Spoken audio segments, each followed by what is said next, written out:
action. I'm giving you the tools, right? I'm giving you the sandbox. I'm setting the table for you, but it's up to you to decide what you want to eat. Master Chief is human. He's not a machine. He's not a set of armor with a big weapon. He's a human with resilience and courage. You know, and I was so looking forward to this moment because for Master Chief, you know, the stoic soldier, the man of few words, all that. But there was this progression, you know, in terms of his emotional side, even through the first 3 games. But this was going to be the great leap. What happens when that soldier starts to discover his humanity? We had to create a situation that was going to knock him out of his comfort zone. The Master Chief has settled into this comfort zone of being the hero. You know, it's interesting. Early on, we talked about the hero's journey, and like, how do you have a hero's journey when he's already a hero? What are the sacrifices that you need to make in order to preserve something as precious as humanity? The journey is the important part. The growth is the important part. And so really, where does he still need to go as a human? That became the key to not just the story of Halo 4, but the entire trilogy. We're really examining what sort of burdens a Guardian carries. In a lot of ways, the story that we're telling with Halo 4 is about putting Chief in circumstances where he's forced to change. He's forced to take stock of himself. In a way, Chief is a Guardian. Cortana is Chief's Guardian. The Forerunners were the Guardians of their own universe, and they might have to make a decision that not everyone is going to agree with and that some people might condemn.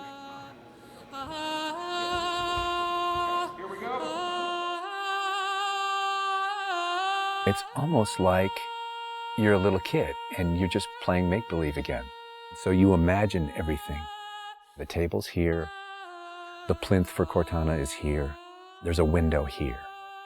Ready, go.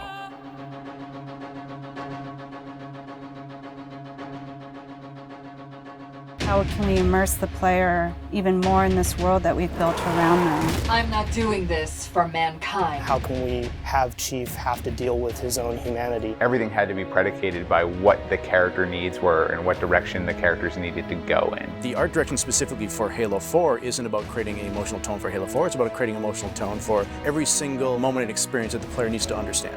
Similar to what we said is that, you know, we build what we need to see. We can't look too far this way, it starts to fall apart.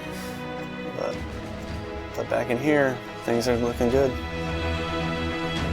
Film is like, I'm gonna create something and it's gonna be awesome, and I'm gonna polish it, and I'm gonna own it, but I'm gonna share it with you, which is very different than game storytelling, which is I'm gonna give you all the tools, I'm gonna give you all the possibilities, and it's up to you to discover it.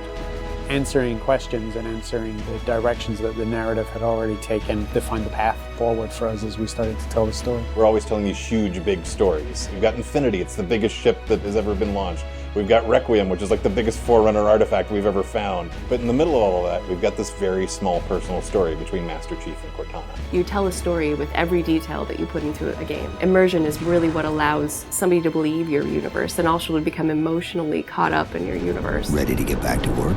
I thought you'd never ask. How do we make sure the sights and the sounds and the things that they're feeling as a player inhabiting that suit really comes through more clearly? And you know, technology has allowed us to do that with much higher fidelity than back in the CE days.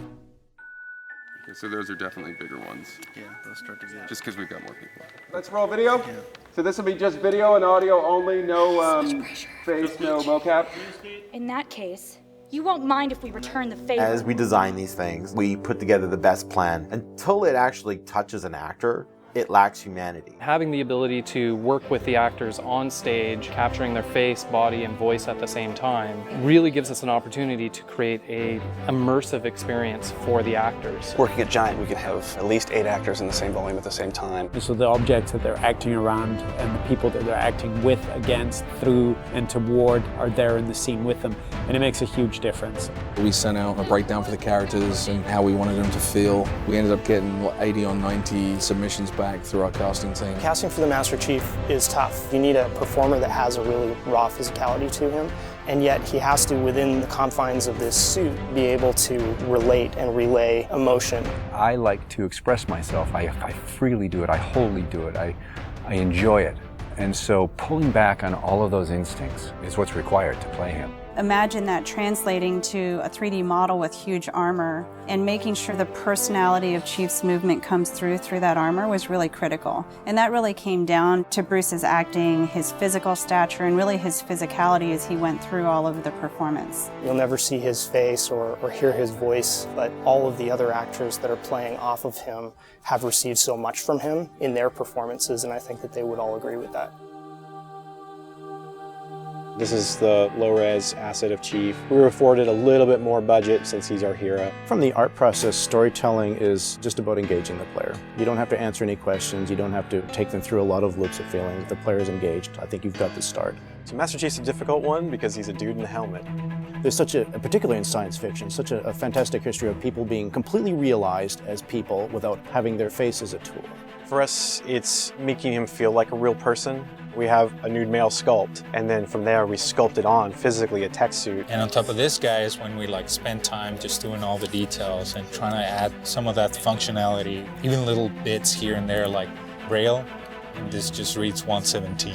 I think it's connected to having even more modern visual flow when it comes to his lines, his design, the way you follow the outline of Master Chief. Trying to put it into an area where it feels realistic, that it feels kind of tankish. What do you think of a tank? You think square, you think metal, there's some wear and tear on the edges. So those things we want to grab, put them on the Chief so it communicates that. The fingers are missing here on these. They have armor caps that come on, but he doesn't have armor caps on his trigger finger or thumb finger so that he could have more tactile sense when he's shooting and loading his weaponry. The last thing we just changed was his visor. His visor picks up the elements based on the room that he's in.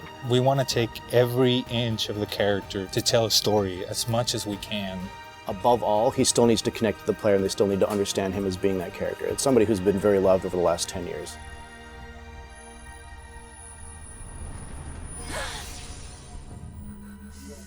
The irony here, right, is that we have a character who's not human at all in Cortana. I was put into service 8 years ago. She is the most human character that we have in the story. Right? She's struggling with her own mortality. AIs deteriorate after 7, Chief. That's something that everybody struggles with. That's the most, human it gets. If we can just get back to Earth and find Halsey, she can fix this. Everyone has to figure out what it means to die. She's strong, she's convicted. She herself is going through a really difficult time in understanding the things that are happening to her. We were looking for somebody who really could bring just fire and stuff that's required for some of those sequences. We needed to make sure we found someone that had some innocence to her, but also could be very strong at the same time. If you imagine that you could have 20 emotions at one time, she has that. I will not allow you to leave this planet! She's really the heart of the game and the heart of Master Chief and explains what's going on and why it's a problem. I didn't mean to. I didn't mean to do that. Cortana is certainly our biggest human connection, I think, with the entire story. How can we see these subtle details in her facial structure? It's the Forerunner symbol for Reclaimer. So this is the baseline where we started from Cortana, and then we go through and tweak and modify, having all these different elements moving throughout her that make her feel alive constantly. We wanted to make it to where you could have code flow lines start from every digit from her toes to her hands, and then be able to flow all the way up into her head. What you experience is her taking care of you as a player from a gameplay perspective, but I think you also start to get a sense of how she takes care of the human side of Chief. Wake me when you need me. They spotted us. Bringing Jen and Steve in and having them layer their voices over the character performances in the cinematics, that just brought the whole experience together. You look at just the number of lines that the Chief has had over the course of the franchise, and it's not a lot. How much firepower would you need?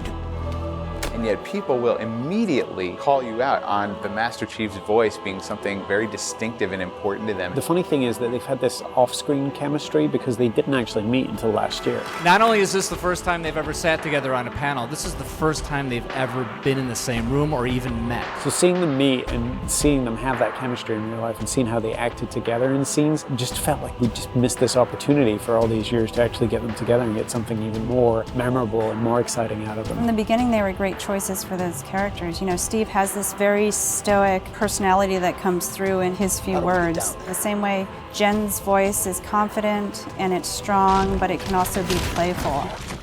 You do know you don't have to wait until the last minute just to impress me, right? In many ways, Halo 4 is the first act.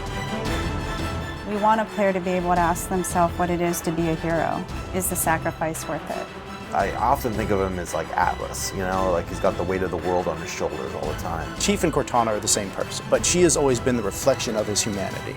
People don't play Halo to watch a soap opera, and yet you don't want to just be kind of pulp. To me, it's a natural progression of this story, and it takes this relationship to the place it should go to.